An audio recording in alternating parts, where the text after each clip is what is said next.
Quem sou eu? Primeiro, quero agradecer, né? E segundo, antes de eu falar, eu gostaria de pedir desculpa e, assim, porque agora o meu falar é compassado, lento, muitas palavras eu esqueci e muitas palavras eu tento lembrar e por isso que eu gaguejo.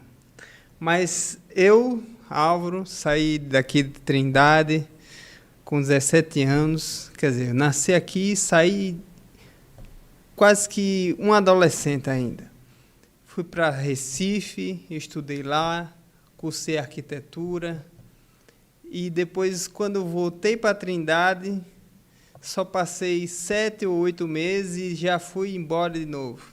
Eu fui para os Estados Unidos, aí, como você falou, e 6 anos e pouco depois, estamos de volta, graças a Deus. Pronto, e aí temos a Kelly. Boa noite. Meu nome é Kelly, eu não sou de Trindade, eu sou de Curitiba, Paraná. Conheci esse rapaz pela internet, ele em Recife, eu em Curitiba. E nós temos quase que um livro para contar. É uma longa jornada, assim. Dá um livro, né? Pois é. Pronto, vamos começar desse ponto. Acho que é interessante. Calma aí. O Álvaro vai para Recife, tá lá, tá estudando, e aí pela internet eles se conhecem. Sou. Como que foi esse negócio? Então, eu falo ou tu fala? Fala. Tá. Então, minha história é um pouco complexa, não é uma história fácil. Eu sou órfã de pai e mãe, meus pais faleceram, eu era muito pequena. Meu pai faleceu, eu tinha 3 anos de idade, e minha mãe, quando minha mãe faleceu, eu estava com 7 anos. Nós éramos em 5 filhos, 3 já estavam casados, encaminhados. Eu e meu irmão mais novo, eu sou a mais nova dos 5, né? E tenho um outro irmão de 4 anos de diferença. Ele foi morar com um tio e eu fui morar com outra tia. E aí foi... É a história Foi, da... A gente costuma dizer que é a história da Cinderela. Ela foi muito maltratada na infância, né? Depois que os pais morreram.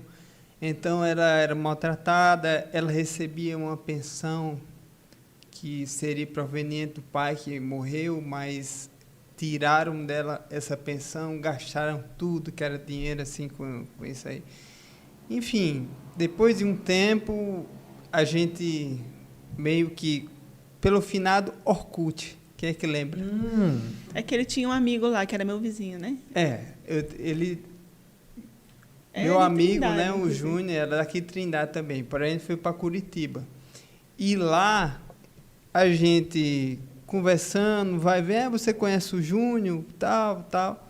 A gente conversa vai, conversa vem e acabou se gostando. E aí eu fui para Trindade, eu fui para Curitiba, né?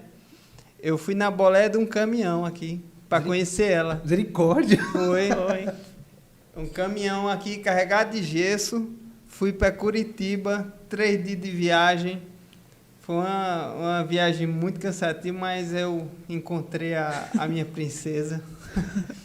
A gente se conheceu lá e... Ele não sabia das coisas que... Eu não sabia, até então não sabia nada do que acontecia na vida dela. Então, a conversa vai, a conversa vem, a gente acabou se namorando, né? Eu disse a ela que eu estava gostando dela e tudo mais. Aí foi quando eu descobri, aos poucos fui descobrindo, falei com alguns vizinhos, assim, alguns vizinhos, né? Para saber quem é ela. Eu não conhecia, né? Não sabia nada. Então, todos os vizinhos que eu conversei deram boas referências dela. Essa menina é uma menina muito boa, a gente só vê ela da escola para o trabalho, do trabalho para casa, a gente não vê outra coisa. Essa menina é uma menina muito boa. Todo mundo. Assim, conversei com, sei lá, uns 6 vizinhos e todos falaram bem dela. Então, a madrinha dela disse, eu não quero esse namoro, acaba o namoro. Aí, eu não vejo motivo por que acabar. Você vê? Ela falou, não. Então, vamos continuar por telefone, né? Eu voltei para Trindade, a gente ficava se comunicando por telefone. E aí, até que um dia chegou o dia, você pode contar? A fuga. Então, como eu disse, né? Eu vivia numa situação bem complicada. Ele ficou sabendo primeiro pelos vizinhos, inclusive, alguns vizinhos falavam, olha, leva ela embora, porque já tinham chamado o conselho tutelar quando eu era criança. E eu lembro que quando tinha alguns momentos que ela ficava legal comigo, assim, sabe? Ficava bem de boa. E aí eu não entendia por quê. Aí hoje eu sei que era porque, né, batiam na porta dela, enfim. Mas era a situação bem crítica mesmo, assim, sei lá, tinha dia que eu não podia tomar banho, eu não podia comer de tudo que tinha na casa, porque Não era da família, era da casa. era assim, era muito escancarado, assim. Então eu comecei a ter umas coisas de se meu primo comesse mais, sei lá, podia 2 pães para cada um, vamos supor. Se meu primo pegasse 3, eu ficava sem um. Eu ficava só com um. Se o outro pegasse mais um, eu não comia. Então, abrir porta de geladeira, enfim.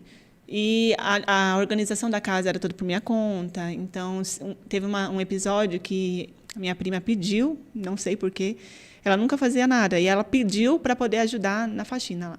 E ela botou tanta força nas tampinhas que ela entortou.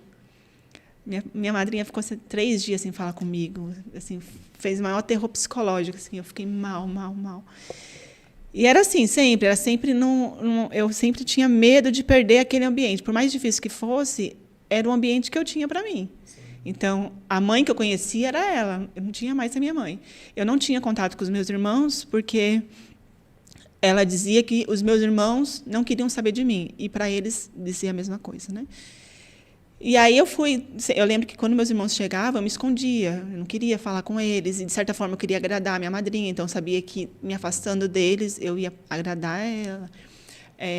Enfim, às vezes ela pedia para eu ir, sei lá, comprar um lanche para a família. Aí ela dizia para mim, compra, sei lá, um X-tudo para cada um, mas você não gosta, você gosta de coxinha, que era mais barato. Sim. Só que, tipo assim, eu doida para comer aquele hambúrguer. Assim. Enfim, só que eu fui me adaptando muito ao estilo dela. Então, o medo de perder aquele ambiente, por mais difícil que fosse, era o único que eu tinha, né? Sim. Então, eu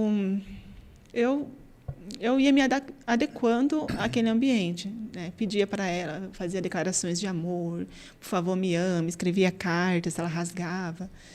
Então, foi bem difícil, só que eu me acostumei com aquela vida. Então, quando o Álvaro começou a conversar comigo, foi por causa do Juninho, que, inclusive, o Juninho até hoje tem um problema de mudar o número de telefone, e ele veio falar comigo por causa disso. Uhum. Você tem o telefone de Juninho?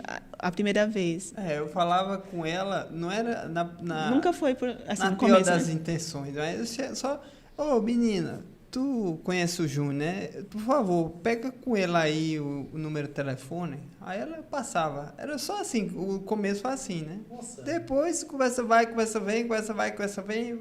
Pede o Júnior isso, pede o Júnior aquilo.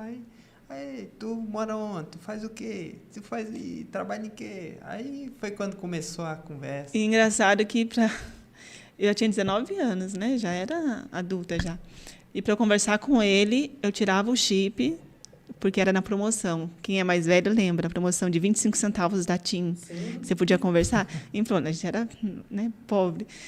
E aí era assim que a gente conversava. Aí eu trocava o chip da TIM, porque o meu telefone era só para minha madrinha me perguntar onde eu ia, que horas eu ia chegar, enfim, que eu tinha horário para sair e horário para chegar, cronometrado. E aí foi isso. E aí, quando ele descobriu, e aí ela falou que não era mais para a gente namorar, que não sei o quê, foi quando, pela primeira vez, eu tive coragem de fazer alguma coisa fora do que ela me controlava, que era conversar com ele. E aí, quando ficou numa situação insustentável, assim, calúnias, e ela falou que eu não ia mais sair de casa. Ela aí chegou ao ponto dela dizer que você vai sair do seu trabalho e você só vai viver dentro de casa.